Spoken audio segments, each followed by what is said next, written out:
Thank you.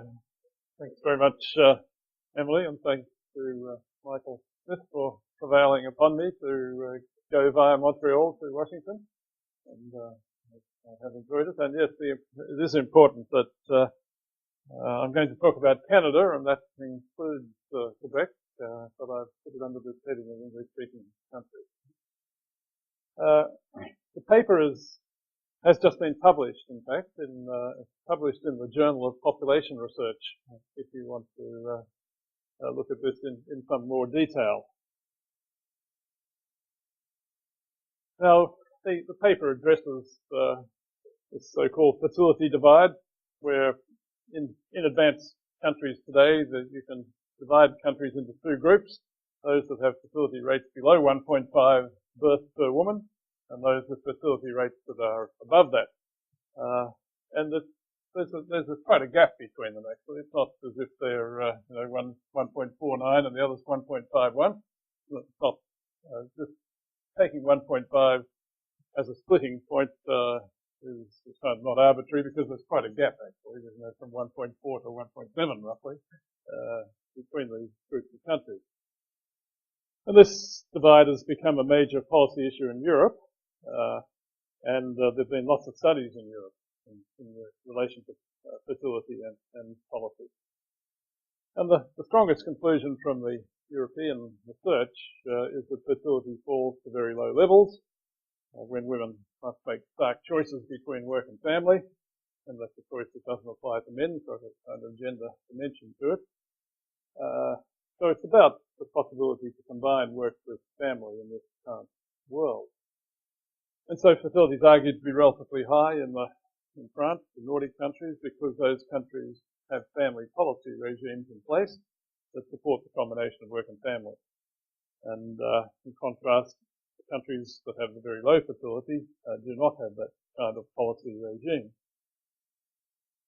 What policies are we talking about? Well, it's state-subsidized childcare and early childhood education, income transfers through the taxable transfer system that support families with children, and workplace policies such as paid parental leave, family carers leave, flexible working hours, and so on. That's essentially the package, and it varies from country to country quite a lot.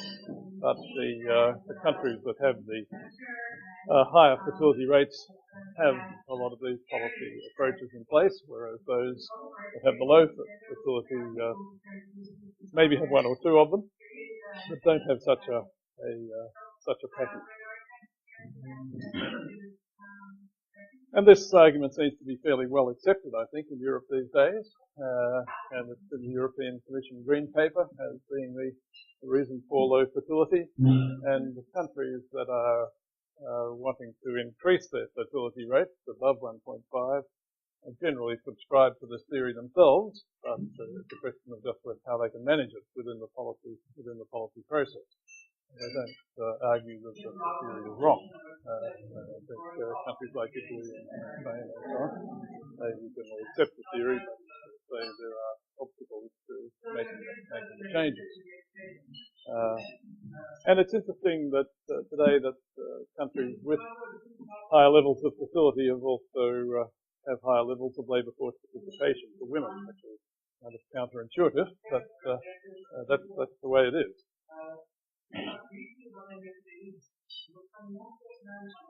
Now you can think of this broadly in the terms of Ethnicity typology of welfare regimes, dividing countries into conservative and social democratic. And in Europe, it's the conservative countries that tend to have the low fertility, and a very low fertility, and the social democratic countries that have the relatively high fertility. Anderson classified France as conservative, but for the purposes here, I'm shifting it and making it, and indeed in this area of policy, it probably can well be described as social democratic. Now, there's models of family that run along with these, and indeed a lot of the definition, Anderson's definition of conservative and so on, And social democratic revolves around models of family. And the conservative countries tend to hold to the breadwinner model of the family, and their family policies are limited and consistent with the mother being at home. So it's kind of ironic that it's the families that see themselves as being family-oriented are the countries that have the lowest fertility rate. Because being family-oriented means that there's this kind of separation between family and state. You've heard about the separation between church and state. Well, this is the separation between family and state. But the state says, well, we're not going to get involved in family matters, and that means we're not going to support aged people, and we're not going to support families with children. The family does that. That's the standard kind of picture. Social democratic countries, on the other hand, seek higher levels of gender equity in the home and in the workplace, and accordingly provide policy support for the combination of work and family. And these things have a long history too. If you look back, one thing I did was to look at the history of child protection, for example. And the current fertility patterns that divide, also you see the same divide in the history of child protection legislation. The countries that were earliest in bringing in child protection legislation are the countries that today have the higher fertility rate. So it has a very long history, and it's highly cultural. But I'm going to talk about the liberal countries, Esting Anderson's third category, English-speaking countries. And in Esting Anderson's classification of welfare regimes, liberal countries or English-speaking countries are notable for their lack of support for families from public sources. Instead, and broadly, not just families, lack of support broadly from public sources. Instead, families must rely upon market provision for the services that they need to combine work and family, and they must rely on market employment to generate the income they need to support their children.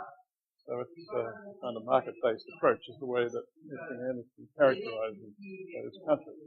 Now, to a large extent, that's right, but as I'll show towards the end of the talk, the amount of support for families in English-speaking countries provided by government is a fair bit bigger than most people think. So on that basis of that research, liberal countries should have very low fertility because they lack the public support for families with children. And if you take certain liberal economies in East Asia, Japan, South Korea, Singapore, Taiwan, Hong Kong, that's true. They have very, very low support. And so that's the theory stands up for that group. But it's not true for the English-speaking countries. And except for Canada, the English-speaking countries have the highest fertility rates among all of the advanced economies today, even higher than the Nordic countries and so on. So I hope you can see that in the back of the room. I'm sure that I couldn't, but that's because I'm having a cataract operation in a week's time. In 2 weeks' time, and I'm very blurry. But this shows this fertility divide. The countries there are listed according to their rank on the total fertility rate, which is the annual fertility rate for 2008. And you see up the top there is all those English-speaking countries: New Zealand, United States, Australia, United Kingdom. Then the social democratic countries, and as I said, I've classified France under that category. France, Norway, Sweden, Denmark, Finland. And then you move down to conservative countries and you see the somewhat lower fertility. I don't know what Canada is today. That's a 2007 figure. Canadian fertility rates seem to come out a lot lower than other countries in the world. So, I don't know quite why that's the case, but I can never seem to find the most up-to-date figure. But I did this about a year ago, so I'm sure there's a more up-to-date figure. But Canadian fertility has been rising, it's probably up around 1.7 or something, I understand. And those liberal economies, the East Asian liberal economies down the bottom there, have the lowest fertility of all countries in the world these days. And you get the same result if you look at the completed fertility. That's the 1965 birth cohort, the average number of children that they've had, and it's roughly the same kind of picture. And notice that there are some countries like Italy there where even the completed fertility is now below 1.5. What I'm going to do is to consider different dimensions and possibilities. First, I'm going to look at more detailed demographic measures to give us more tips on where the differences might be occurring. Not just the total fertility rates, but some more detailed measures. And I'm going to look at 3 dimensions of demography. Then I'm going to look at the explanations, potential explanations. One is access to contraception, abortion, unintended birth, etc. Maybe some countries have higher fertility because they're not good contraceptives, whereas others are good contraceptives. Maybe English-speaking countries are high for that reason. And look at the population composition. Maybe it's got something to do with ethnicity or with socioeconomic status or with fertility by socioeconomic status, religion. I'm going to look at economic factors, macroeconomic and labour market differences. Number 5 is the standard explanation that I gave before for the European case, the opportunity cost of children and gender equity, the extent to which work for and family is supported. And 6, the direct cost of children. And 7, whether it's all just a matter of values. Well, the detailed demographic measures, I'm going to look at 3. Early childbearing. So if they start early, they're likely to end up with a higher fertility. So early start to childbearing is one. Second one, I'm going to look at the distribution by the number of births. Whether is it because do English-speaking countries have higher fertility because they have a low proportion with no births, or a low proportion with one birth, or is it because they have a larger family? So looking at that. And then in demography there's something called the tempo effect, which is very important and very complex. But it means that fertility in the current year may be low because women are delaying their first birth or delaying their births, and that pushes births out into the future. And so in the current year, you might get a fall, you might get low fertility because the births haven't happened yet, they're going to happen later on sometime. And in all of these countries, we have been observing substantial increases in the age of first birth, which has been going on for 30 years or so. Each year, the first birth is getting later and later, and with each cohort it's getting later and later. And so that you do need to take into account the potential about the tempo transition. It may be, for example, the theory, or what I'm going to look at, is have English-speaking countries ended their transition earlier than other countries, maybe, and that we're seeing the rise of birth as a result of the end of that delayed transition. Okay, here's a table on early childbearing, and I've got in all of what I present, I wasn't able to find comprehensive data for all the countries, and so you get a selection. Here, though, I've got data for all of the English-speaking countries, and you see that the United States, the first column there shows the proportion, not the proportion, it's the number of births under the age of 25 in the cross-sectional approach. So in the USA there was 0.8, means that on average USA women by the age of 25, their 25th birthday, have had 0.8 children, almost one child, by the age of 25. Then I've got the USA divided across the groups within the USA, which shows the ethnic effect, which is quite strong. And then in the US, I've got the percentage distribution of the birth. So you can see that these ones that have the Hispanic and non-Hispanic flags that have quite early childbearing constitute quite a high proportion of total birth, 40% of total birth. Now the conclusion from that is that the USA does have early childbearing, and that might contribute to its higher fertility.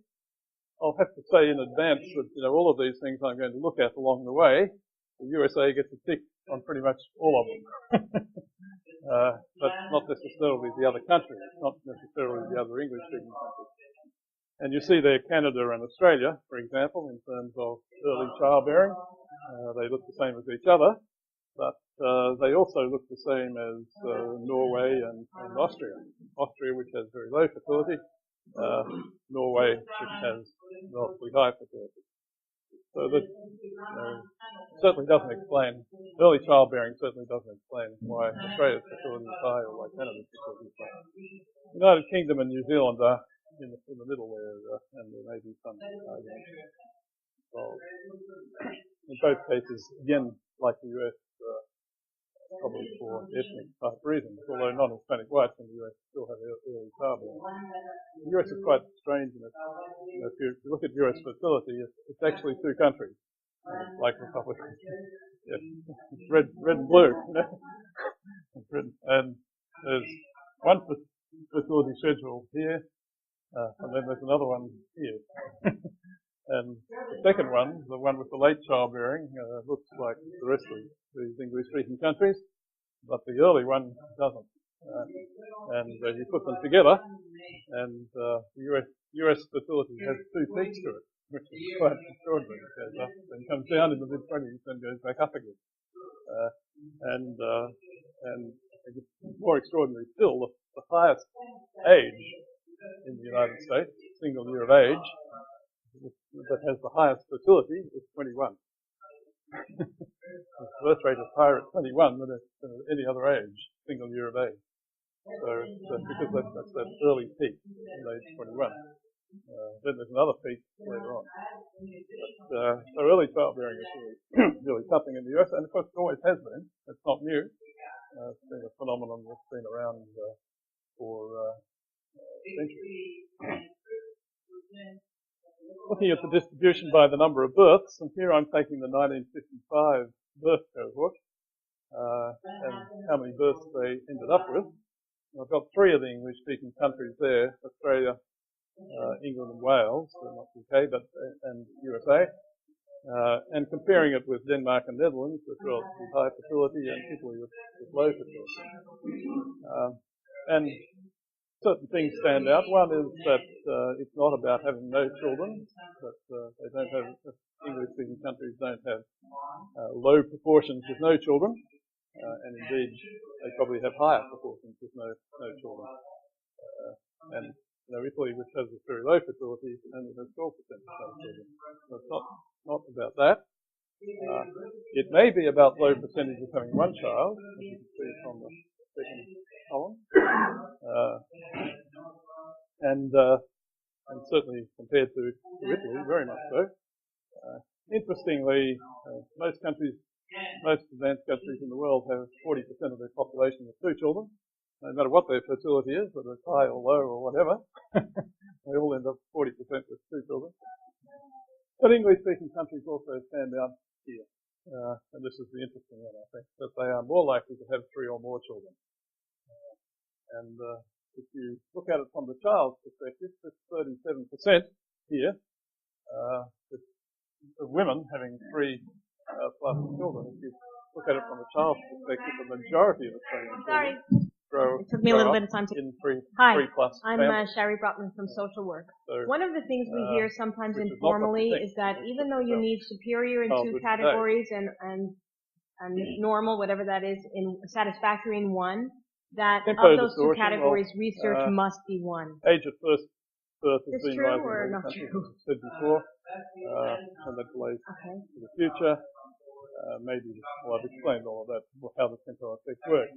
Maybe it's stopped in English-speaking countries. What's the evidence? Age of first birth does seem to have stopped rising in the US some time ago. If you look at fertility accumulated up to age 27. That's one way to look at it. And you compare the 1970 birth cohort with the 1980 birth cohort, there was essentially no difference. So over that 10 years of cohort experience, there was no further increase in no further drop in the number of births up to age 27. And that was much less than the fall in any other advanced country. In recent times, first birth rates under age 30 have been rising in Australia and New Zealand and the United Kingdom. I couldn't get data for Canada. So there is some evidence again of first birth rates rising.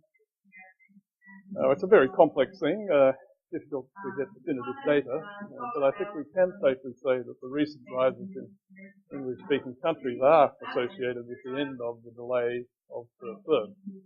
In Australia, the rise in fertility has been due to birth of women in their 30s primarily, not younger, and that accords with them having the birth that they had delayed in the past.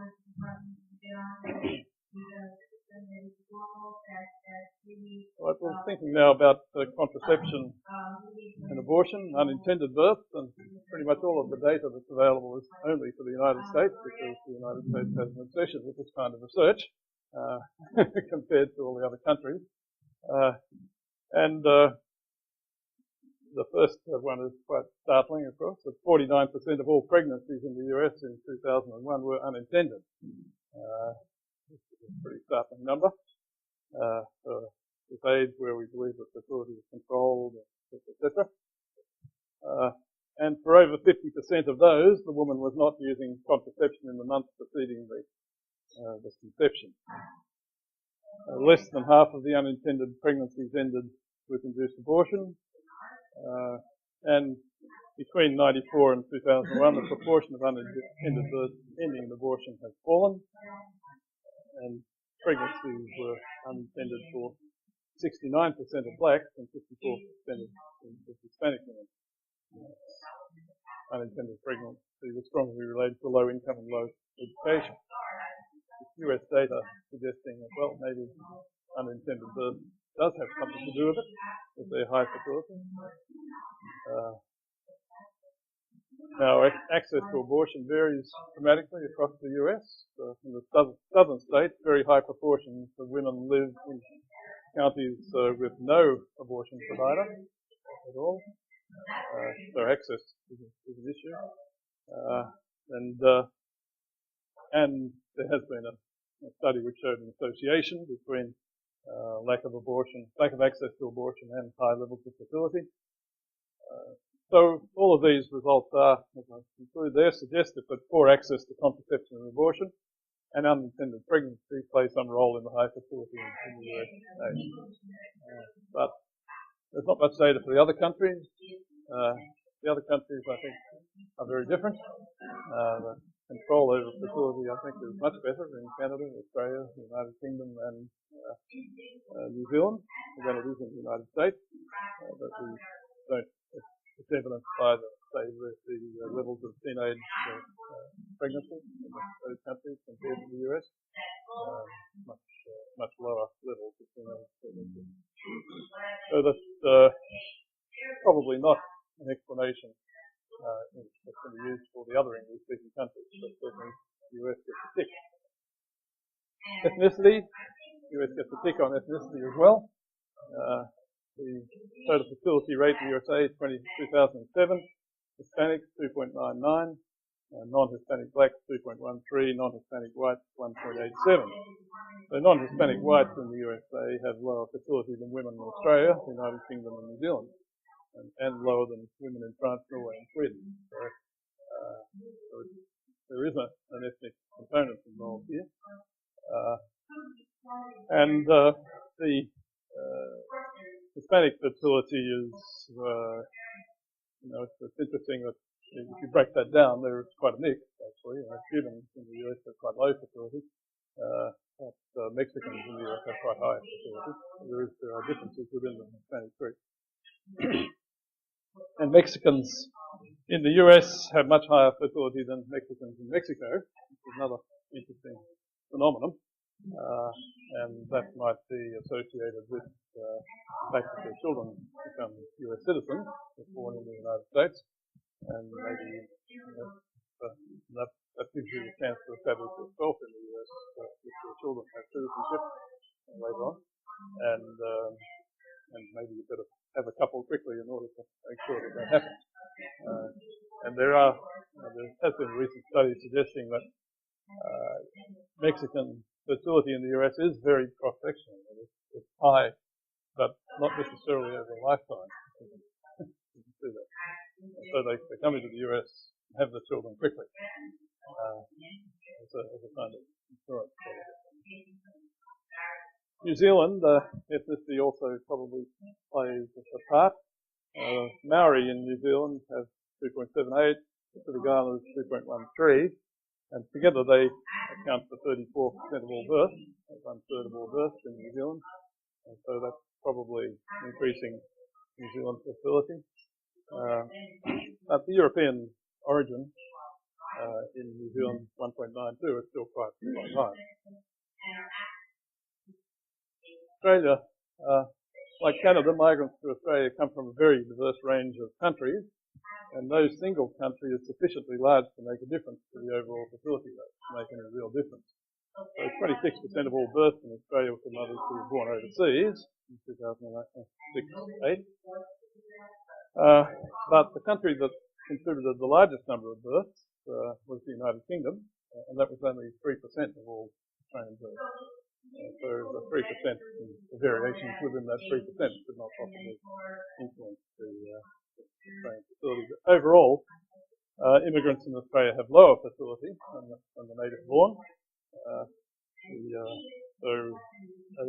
Overseas born women 1.81, Australian born women 1.93. So it's the opposite of the countries we've looked at so far. There's a slight tendency for immigration to bring down the Australian fertility rate. Now, I didn't get data for Canada, and I'd be quite interested if anybody has it. But my theory is that for Canada, ethnicity probably has a bigger effect than Australia, and it has a dampening effect. It reduces Canada's fertility. So that 60% of Canada's immigrants come from Asia, and that's higher than Australia because Australia has a lot of immigrants from the United Kingdom and from New Zealand and white South Africans and so on. Although we get a lot of immigrants from Asia, Canada proportionally gets more. I say no direct data available on fertility. I couldn't find any, but maybe you know some. And fertility is lowest in the provinces that have a lot of immigrants, British Columbia and Ontario. And if you take immigrants to Australia from Northeast Asia, and as a kind of comparator, because there'll be the same kinds of people going to Canada as going to Australia, immigrants from Northeast Asia. And their fertility rate in Australia is 1.24 of immigrants from North Asia. And maybe Canada is somewhat like that. So quite very low fertility, the Chinese largely in Australia. And from India, 1.67. So again, a lower fertility rate. And because of selection, okay, they are selected on skills, etc. So they have relatively low fertility. So if those groups from the Northeast Asians and the South Asians in Canada were like the same groups in Australia, then it would have a fairly considerable dampening effect, I think, on Canada's overall fertility. United Kingdom, interestingly, 24% of all births in the UK are to non-UK born women. It's pretty much the same as Australia, as I said before, which is quite surprising. And the UK born fertility was 1.84. The non-UK born was 2.51. So in the UK, opposite effect. ethnicity is increasing the fertility of the UK as a whole, and fairly sizable. Compare the 1.84 to 1.997. But nevertheless, native-born women in all of these countries still have, they're not having 1.3 or 1.4 birth, they're still having 1.8. Socioeconomic status, the welfare studies show that the socioeconomic distribution is more widely spread in English-speaking countries than in other advanced countries, but the distribution is more spread, rich to poor, lots of rich people, lots of poor people. And that's what you expect in a liberal regime: lower taxes, lower redistribution, less control over wages, etc. And in English-speaking countries also there remains strong relationship between fertility and income or education. In the Nordic countries that's kind of starting to disappear. That's pretty flat. Whether you have low education or high education, the fertility is about the same. But in the English-speaking countries, if you've got high education, you've got much lower fertility than people with low education. So it's still a strong gradient.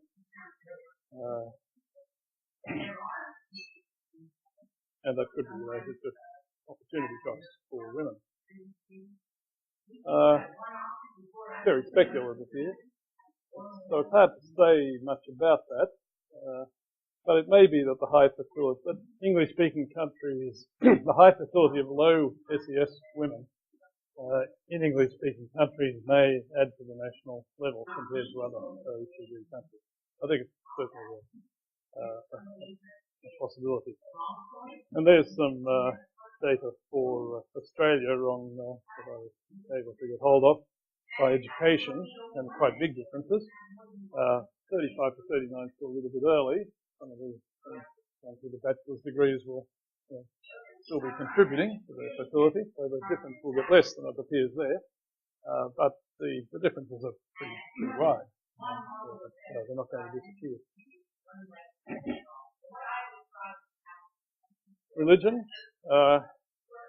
In discussing fertility, David Coleman, the Oxford demographer, has referred to the USA as a madhouse of religion.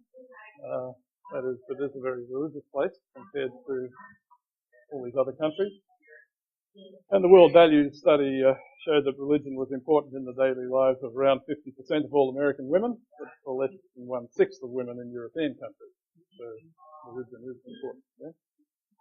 Hayford and Morgan, religiosity in the US is associated with more traditional gender and family values, and these values contribute substantially to higher fertility of religious people. So religion, USA gets a kick again. Religion might be what we're looking at here, but not the other English-speaking countries. The other English-speaking countries' religion, I think, is very much like the European situation. Wealth, or children in advanced countries are expensive, and so the less wealthy countries have fewer children, and the wealthier countries have more children. And there's a paper on this recently showing such an association. In fact, that the countries that had the higher GDP per capita had the higher fertility, and I'll show you the table of that in a minute. And maybe higher levels of national wealth encourage optimism, and childbearing has got something to do with optimism, having a view of the future which is positive, less children being less of a risk. So that's one possibility. Now, here I've divided it into quadrants, 4 quadrants. Combinations of high fertility and high GDP per capita, and low fertility and low GDP per capita. The cutoff point, $30,000 GDP per capita, constant prices, etc. You can read it. And the theory fits quite well. Kind of gradient across here. And 4 of the 5 English-speaking countries are up there. Only New Zealand is not. And there are other reasons, ethnicity and so on. only branch kind of outstandingly fits here with the high fertility and low GDP per capita as a counterexample. And in the other quadrant up there, Austria and Switzerland both have high GDP per capita but low fertility. But generally, the model fits. But also there's, we've gone, English-speaking countries, at least up to 2008, had a strong period of economic growth. But these correlations can be a bit spurious, as 4 out of the 5 qualified for the 2010 FIFA World Cup as well. And that's probably not correlated with fertility. So you have to be careful about that correlation.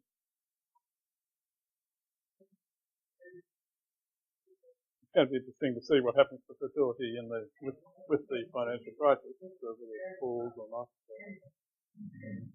But also, there's some sign of, but I think it's going to have a stronger effect in the countries that already have low fertility. But they might have very low fertility. They might have been kind of heading up for a rise, but that rise might falter now. The financial crisis in countries like Greece and Spain. Labour market deregulation. There is, because labour markets are different in English-speaking countries, the work is a potential theory that workers in liberal economies are more used to risk, and they change jobs more often. Risk is kind of normal part of their lives, not the kind of secure job that's there forever. And as academics, you'll all understand this. The life is not very secure. But European, particularly the countries with very low fertility, and East Asian labour markets, tend to be characterised by insider and outsider labour markets, with the older men being the insiders and women and young people being the outsiders. And the working conditions for older male workers are protected, but the working conditions of younger workers are being aligned to the new economy. So Korea is a kind of example of this. There was kind of jobs for life. You worked for Samsung or whoever it was, and older males have strong rights and conditions. But the younger workers are now being hired on 3-month rolling contracts. So that you don't have that security at all in your economic life. And so the relative absence of insider-outsider labour markets in English-speaking countries, and that kind of being used to risk and playing the market, etc., and may be part of the psychology.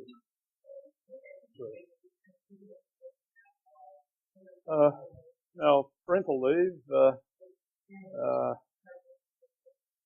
this is just a rundown of it. 52% of all women were covered in Australia, now it's 100% with the new policy. Full pay, varying periods, etc. It's a baby bonus, which is a kind of parental leave available.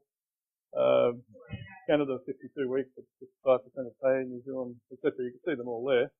So, except for the US, and it's pretty good. It's not all that bad. I mean, it may not be 12 months on full pay, but there's something there, and it's not as if it's nothing. But final line there's in fact little evidence that parental leave influences fertility. In Germany, which has had good parental leave for 20 years or more, has quite low fertility. So that's not important.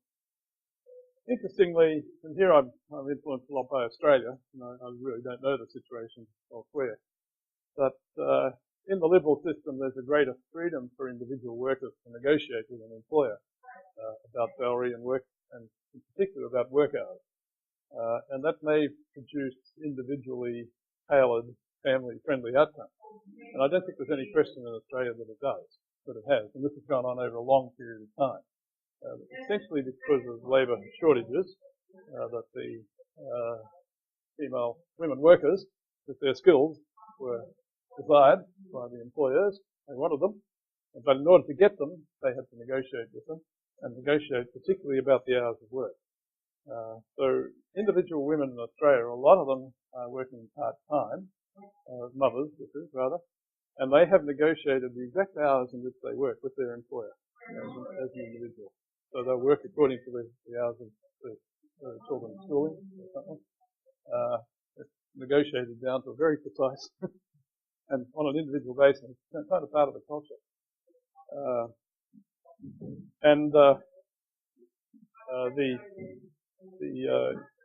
There's countries like Netherlands and Australia which have this kind of part-time work pattern for women. The United Kingdom too have relatively high minimum wages, and that's also part of the package. You can work shorter hours if you have a relatively high wage. So the combination of the father's wage and the mother's wage are not bad. I saw an analysis once, and I've lost the reference, unfortunately, but it compared USA couple income to Australian couple income, and all on the same scale. And the Australian couples working kind of 1.5 are actually making more money than the US couples working with 2. So you can see how that might work. Okay, number 5, the gender and opportunity cost of having children. So that's the standard theory. The losses are very considerable if the country or if the society doesn't provide arrangements that enable women to combine work and family. So many people stop at one for that reason. And the opportunity costs become relatively greater for women who have children as more and more women don't have children. So that as in the German situation, we're heading to 30% of women not having any children, and so those women will be having the higher wages. As you get more and more with no children, then the difference with the women who do have children becomes even broader, so that the opportunities are widened. And there's a strong gender dimension, of course, in it. Now, what about state services to support working family? In Europe, France, Nordic countries, a lot of childcare, and that supports the combination of work and family. Now, in general, the provision of childcare services is not nearly as good in English-speaking countries, and in keeping with the liberal classification of their welfare systems, they essentially women put together their own packages of work and family arrangements. It's not a kind of, here's the state system, you send your kid off there when they're this age. In English-speaking countries, women kind of put together their own packages of childcare.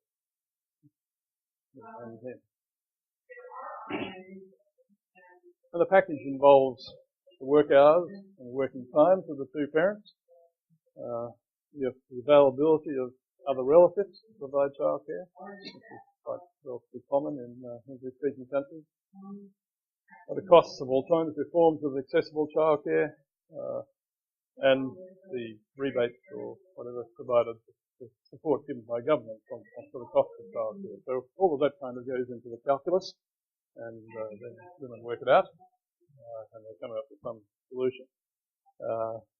And it leads to a very wide diversity of arrangement, which meets individual needs or constraints. Countries differ from each other, but in Australia, New Zealand, and the United Kingdom, as I said, convention involves part-time work. But that's not the case in the USA and Canada, so they are different from that convention. In other respects, they're similar, and the distribution I've shown there of childcare comes from the USA, divided roughly as it is there, while the mother is working, who's providing the care, or father's the top care. full-time mothers who work, and 27%. And in the USA, that's kind of shift, or the fathers not working, other relative centres, etc. there. And that distribution looks very similar to Australia. Australia looks almost the same as the US on the distribution. But formal care is more common as the child gets older, informal care when they're younger. And stressful, but it's done. So putting together individual childcare arrangements has a long history in English-speaking countries and kind of become part of the culture of working family, part of working. I'm Mary Ellen McDonald from Dentistry. Cynthia, I have a question about teaching in general. When I think of teaching in this kind of context, I think of it teaching undergrads. And I actually do a lot of kind of teaching graduate students, but also teaching faculty. And I'm not necessarily responsible for a whole course, but I helicopter into a lot the other people's courses to do sessions. They're not necessarily in the course. But it also means that they're out there lobbying all the time, and the child care provision by government is improving all the time in English-speaking countries. In Australia now, the rebate system, you can get back somewhere, depending on your income, somewhere between 55% and 100% of your childcare costs through the tax system. And here it is there. Canada has a tax deduction up to $7,000 per child. Right here. Provinces provide direct support, some provinces. USA has 3,000 tax credit per child, and cash support for low-income families. UK, there's a tax credit in New Zealand, etc. So you can read them all there. So all of these countries are actually moving in the direction of providing support to child care. It's not as if they have nothing. Direct costs of children, that is how much you actually pay for the children, for their food and all that kind of stuff. And here I'm going to focus on the having 3 or more children. Is that associated with low direct costs? What's the evidence? There's not much evidence.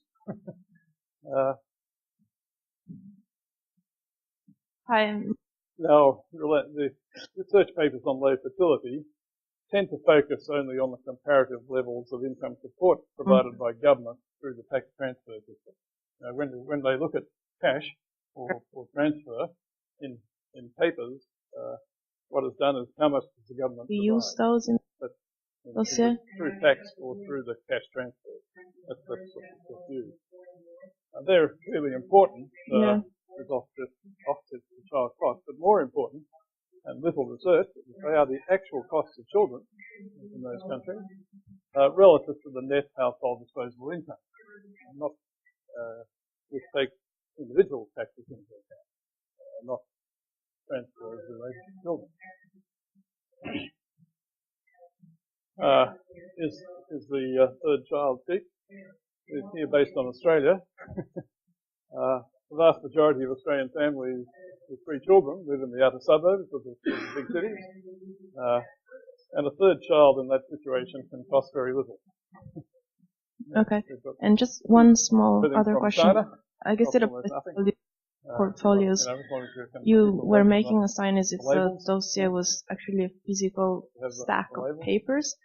Is the dossier housing electronic? Big houses easily accommodate another child, and English-speaking countries have the biggest houses in the world, except for the UK. All the other 4 are in the top 4. Of the top 4 in terms of having the biggest houses in the world. Okay, that's good. Thank you. Health system, not the US, but there's national health system. Education, free public education. Transport costs of fuel are low compared to Europe. And kids are often going in the same direction. Subsidised public transport is common. Recreation, well, it can be cheap. And they can go on cheap holidays as well. So, my guess is the third child in Australia actually doesn't cost much at all. They eat a bit, but everything else is pretty much there already. there's a measure called the OECD puts out called the tax wedge, which takes into account it's the difference between what employers pay out in wages and social security charges and what employees take home after tax, social security deductions, and cash benefits have been taken into account. And this is essentially bringing in the individual taxation component. And in fact, the English-speaking countries do well on this measure. So they actually do have more money in their hands because of the lower taxation regimes. So it does fit Testing Anderson's view of the world, that they're low tax, give the people money, market-oriented approach, as distinct from France and Sweden there, tax people, and then provide these public support systems. There is quite a difference. But within that difference, the English-speaking countries actually do quite well, comparatively. Because of course they've then got to pay for the services, whereas the people in Sweden and so on might not be paying quite so much for services.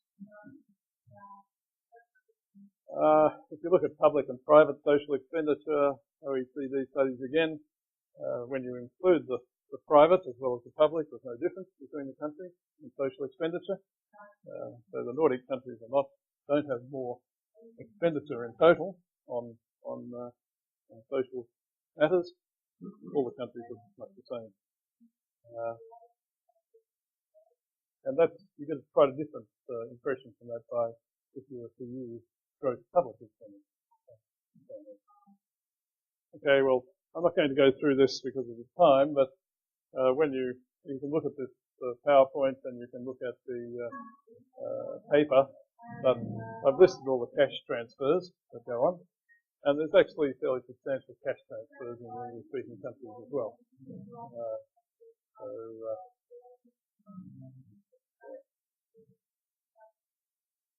Brief look at them. Canada, their maximum tax credit of $3,400 per child is income tested, etc. The credit. Now, the payments in English-speaking countries in general are a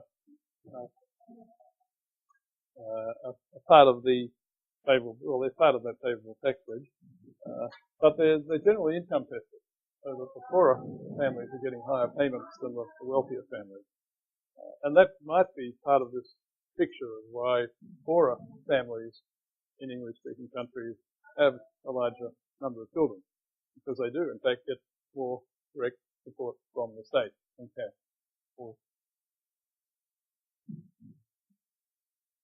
And finally, the attitude, revealed preference. There is a small percentage of one-child families in the English-speaking countries, and the lone child in English-speaking countries is often portrayed as likely to be lonely or spoiled. Kind of popular images. All of the research on this topic shows there's no evidence whatsoever. One child. Children from one-child families do very well, and they're decent people and everything else.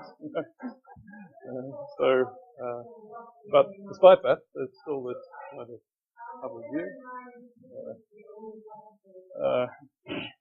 And because, Southern European countries in particular have high proportions with one child, that suggests that they don't have the same kind of views. High percentage of 3+ child families. Well, here it is. The average, the houses are bigger everywhere in English-speaking countries, and in the outer suburbs, it's about suburbanisation, which is interesting. The suburban life is probably more common in the English-speaking countries than it is in the European countries. But that said, I went on to Google Earth and I looked at outer Sydney, and here's houses and so on in outer Sydney. And then I went to Paris and I looked at 30, 40 kilometres south of Paris, Because again, they look exactly the same. I'm not necessarily.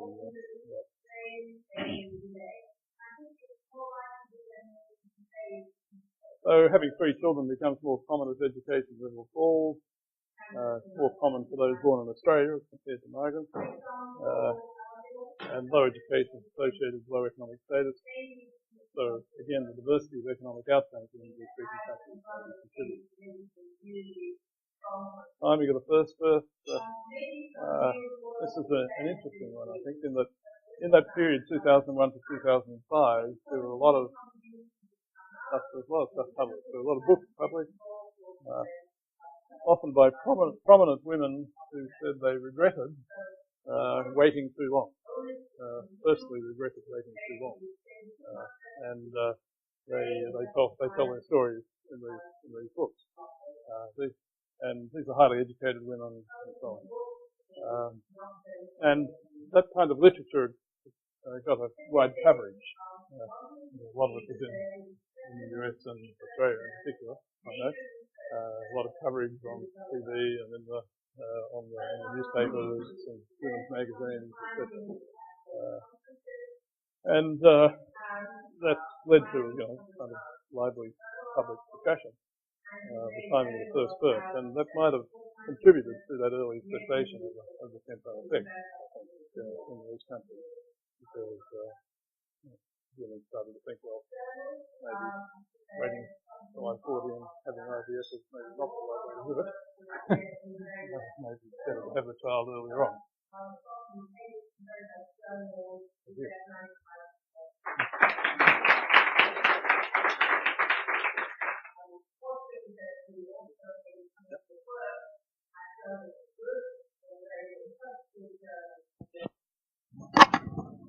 And it would be best if you use the mic for questions for the recording to be able to, so if you can pass it around.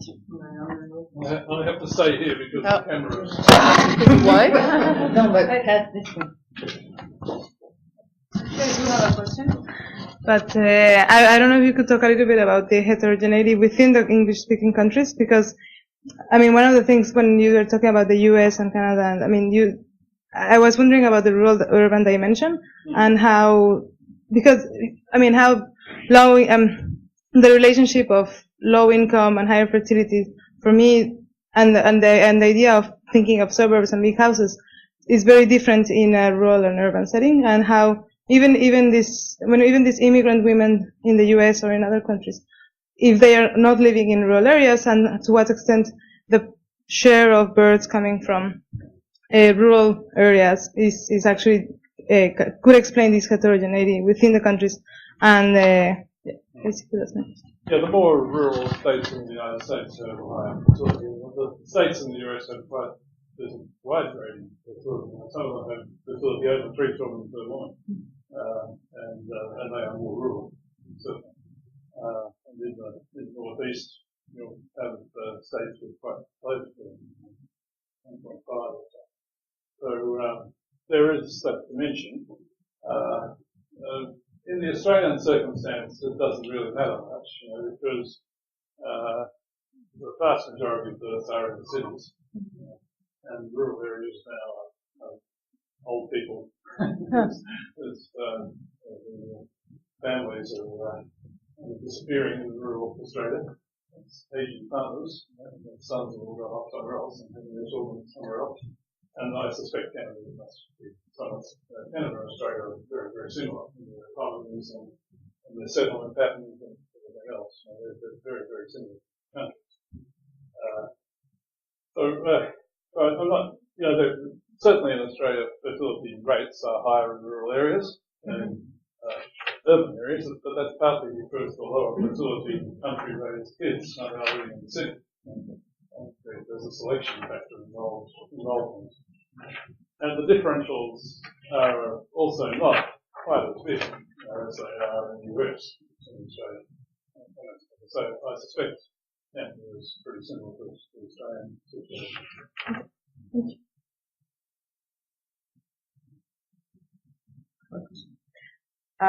You mentioned that there was little evidence that parental leave influence fertility. But here in Quebec, since the introduction of our new parental leave, it seems like fertility has increased, although we're not sure whether it's related to the new parental leave. How do we reconcile the observation that parental leave seems to have little influence on fertility with the gender equity theory? Yes, good question. One that's difficult to answer, I think. Because it would, within a gender equity theory, yes, parental leave would be part of the picture, certainly. And I think it probably is part of the picture, but I think it's also, my view is that you can't take one kind of family policy alone. You really have to look at the total package of family policies and how they work together with each other. So that introducing parental leave without doing other things is not going to solve the issue. So Germany introduces parental leave, 1988 or something, very good system. But at the same time, the hours of school are just not matched with the hours of work. So in German women know that, that if they have children, their children want to come home at 12 o'clock when they finish school, but they're still at work. So unless you take, and in Switzerland, believe it or not, children have to go home for lunch. Is that a breadwinner model? The children are forced. They cannot stay at the school. They're forced to go home for lunch. And so, unless you do those kind of, we got to look at the total package. And the total package also includes cash transfers, the flexible working arrangements with employers, and of course childcare, most importantly. If any one policy has no correlation with fertility, then it's childcare. Okay. That's probably the one that stands out most. But even there, I think we still need to have this kind of package. And countries are going to have different packages because their welfare systems, their histories, and so on. If Japan wanted to put a package in place, well, Japan is not Sweden. It's not going to suddenly do what Sweden does because the histories are completely different. And so each country will have its own packages. With regard to parental leave itself, there's a kind of debate about the length of parental leave, and that if you have parental leave which is very long, that might contribute to lower fertility because women don't want to stay out of the workforce for a long period of time. And so, the thinking is that about 1 year is kind of optimal. On the other hand, a lot of countries have much shorter parental leave, 3 months or something like that. And that the optimal period from the perspective of fertility, maybe no other perspective, is 1 year. But there's a lot of literature on child development and so on that the child is with the parents in the first year of life rather than some kind of centre care. There's a lot of literature on that as well. Question? Along with, so you mentioned some characteristics of the labor force in those, or labor market in those countries, and something that occurred to me that I don't know if there's literature around or that you came upon, or maybe you can speak to the Australian context, because I know the Canadian context better, is the extent to which it is possible to purchase services for childcare, for instance, on an individual basis, which is very much the purview, I know, of North American countries, much more so than in Europe. So you were discussing the case of Switzerland, where people have to go back home. Well, here, this is something that would presumably be dealt with a carer, potentially, a nanny or something of that sort. And there are policies, you mentioned the Canadian policy with regards to child care costs, which is $7,000 per child per year. And so that's a way to offset these individual costs of becoming an employer yourself of someone else. Yeah, so it is a function of those transfers, as you say, and the cost of the worker. And it's quite common in the USA, of course, that there are people looking after the children who are hired by the parents. It's less common in Australia with its kind of higher minimum wages and so on. I'm not sure what money to do that. And so it's only wealthy people in Australia who have people coming in to look after the child, unless it's a short, a couple of hours at the end of the day or something like that. But there's what's called family daycare, it's part of the formal system that you leave your child with an individual, and that individual is looking after 3 or 4 children in their own house. So that's a common feature of some of these countries as well. But it's kind of in between the centre care and the individual. That's really nice. I think it is certainly part of the scene in the US and well, Canada has had programs where you can have a living caregiver for both young or old people that is less than the average. Yeah. The kind of policy direction is for the first couple of years before school is a bit of the other way. That this is the period where you need early childhood education and care and so on. So that's the strong policy direction. For 0-year-olds at home, 1 or 2-year-olds is still up for grabs. It's too much what to do with 1 or 2-year-olds. So with 3 and 4-year-olds, I guess the policy direction would frown upon the child being looked after by an individual, and not being in the early childhood education system. You started out with Esping-Anderson. If you go back to the original Esping-Anderson intentions with respect to the welfare state, lots of people have examined it and said, when you look closely at the categories, they break down into separate components. Frank Castles, for example, and others have done that. Now, I look at this list of factors of accounting for higher fertility, and we've got ethnicity plays one role in the US and a completely different role in Australia and Canada. And New Zealand is like the US. Age of first birth matters much more in the US than the other ones. One could go through all the other ones.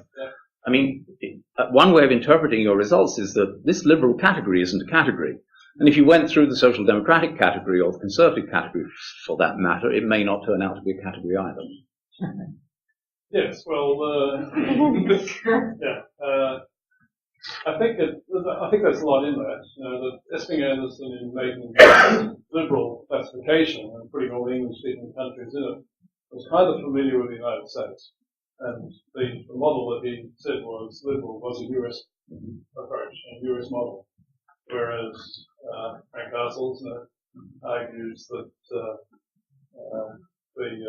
Australia was an example of a working man's welfare state. Wage earners welfare. Wage earners welfare state. So there are obviously variations across the countries. But the broad, in the end, what we're looking at is a broad classification. I could have looked Esping-Anderson out of it, I guess. And certainly the Nordic countries do things in a broadly similar way, by high taxation and high services provision by government, etc. Whereas the English-speaking countries have a lot of taxes and you do things through the market much more. That characterization, I think, is right. Is probably right. But sure, the differences within those countries, the way they do things. There's no question about that. But I don't think it undermines this kind of argument. In broad terms, they're still quite different. Not really classified.